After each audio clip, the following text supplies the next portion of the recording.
Hi friends, welcome to Amaravati capital updates. ఇప్పుడైతే మనం అమరావతిలోని నెక్కల్లు విలేజ్ దగ్గర ఉన్నాము. నా బ్యాక్ సైడ్ లో ఒక మిషన్ చూడొచ్చు. ఇది వచ్చేసి టబ్ గ్రైండర్ మిషన్ అన్నమాట.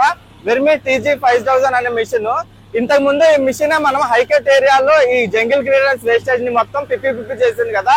అదే మిషన్ ప్రెసెంట్ ఏంటంటే నెక్కల్లు ఏరియా వైపు అయితే వర్క్స్ అయితే చేస్తున్నారు. మీరు ఇక్కడ చూడొచ్చు. ఇంతకు ముందు ఏంటంటే గతంలో అమరావతిలో ఎటువంటి పనులు జరగకపోవడం వల్ల గత 5 సంవత్సరాల్లో ఈ ప్రాంతం మొత్తం జంగిల్తో నిండిపోయింది. ప్రభుత్వం మారంగానే ఏంటంటే మొట్టమొదటిసారిగా జంగిల్ క్లియరెన్స్ చేశారు. జంగిల్ క్లియరెన్స్ చేసిన తర్వాత మొత్తం వేస్టేజ్ మొత్తాన్ని ఏం చేయాలని చెప్పి ఒక ఇదైతే వచ్చింది.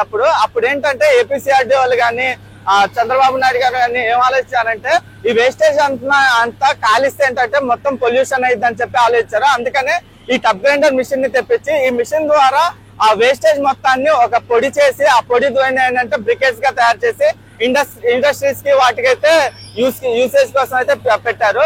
ప్రెసెంట్ ఏంటంటే చాలా మంది అప్పుడు నేను వీడియో పెట్టా కదా లాస్ట్ టైం, వీడియో పెట్టినప్పుడు ఆ టబ్ గ్రైండర్ మిషన్ అయితే కనబట్టలేదు, ఏమైపోయింది అని చెప్పి చాలా మంది అడిగారు. ఇక్కడ ఏంటంటే వీటి పని అది చేసుకుంటూ వెళ్ళిపోతుంది. ఈ టబ్ గ్రైండర్ పని ఏంటంటే అమరావతిలో మొత్తం 99 గ్రిడ్లుగా ఉన్నాయి. ఆ గ్రిడ్లు వైజ్ గా పని అయితే చేసుకుంటూ వెళ్ళిపోతుంది.